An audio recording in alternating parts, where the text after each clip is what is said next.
So you got to get out there. You got to give it everything you got, whether it's your time, your talent, your prayers, or your treasures. Because remember this, you will never see a U-Haul behind a hearse.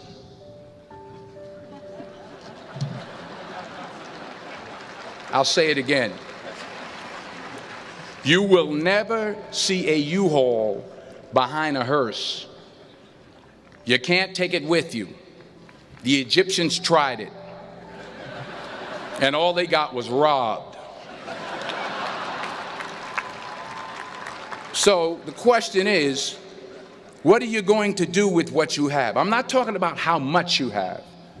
Some of you are business majors, some of you are theologians, nurses, sociologists, some of you have money, some of you have patience, some of you have kindness, some of you have love, some of you have the gift of long suffering, whatever it is, whatever your gift is. What are you going to do with what you have? All right, now here's my last point about failure. Sometimes it's the best way to figure out where you're going. Your life will never be a straight path. I began at Fordham University as a pre-med student. I took a course called cardiac morphogenesis. I still can't say it. Cardiac morphogenesis. I couldn't read it. I couldn't say it. I sure couldn't pass it. So then I decided to go into pre-law, then journalism. And with no academic focus, my grades took off in their own direction. Yeah, down. I was a 1.8 GPA one semester, and the university very politely suggested that it might be better to take some time off. I was 20 years old. I was at my lowest point. And then one day, and I remember the exact day, March 27th, 1975, I was helping my mother in her beauty shop. My mother owned a beauty shop up in Mount Vernon. And there was this older woman who was considered one of the elders in the town. And I didn't know her personally, but I was looking in the mirror, and every time I looked at the mirror, I could see her behind me, and she was staring at me. She just kept looking at me. Every time I looked at her, she kept giving me these strange looks. So she finally took the dryer off her head and she said something I'll never forget. First of all, she said, "Somebody give me a piece of paper. Give me a piece of paper." She said, "Young boy, I have a prophecy, a spiritual prophecy." She said, "You are going to travel the world and speak to millions of people." Now, mind you, I'm 20 years old. I'm flunked out of school. In fact, like a wise ass, I'm thinking to myself, maybe she's got something in that crystal ball about me getting back into school next fall. But maybe she was on to something, because later that summer, while working as a counselor at the YMCA camp in Connecticut, we put on a talent show for the campers. And after the show, another counselor came up to me and asked, "Have you ever thought about acting? You're good at that." So when I got back to Fordham that fall, I got in and I changed my major once again for the last time. And in the years that followed, just as that woman prophesied, I have traveled the world and I have spoken to millions of people through my movies. One more page. And I'll shut up. Let me conclude with this one final point, and actually the president kind of brought it up. It has to do with the movie Philadelphia. She stole my material. Many years ago, I did this movie called Philadelphia.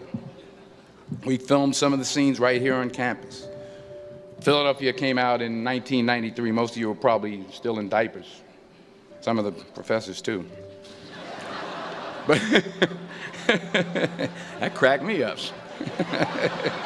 But it was a good movie. Rent it on, Netflix. It's a good movie. Rent it. I get 23 cents every time you rent it. Please, rent it. True. Parents up there, rent it. Netflix, please.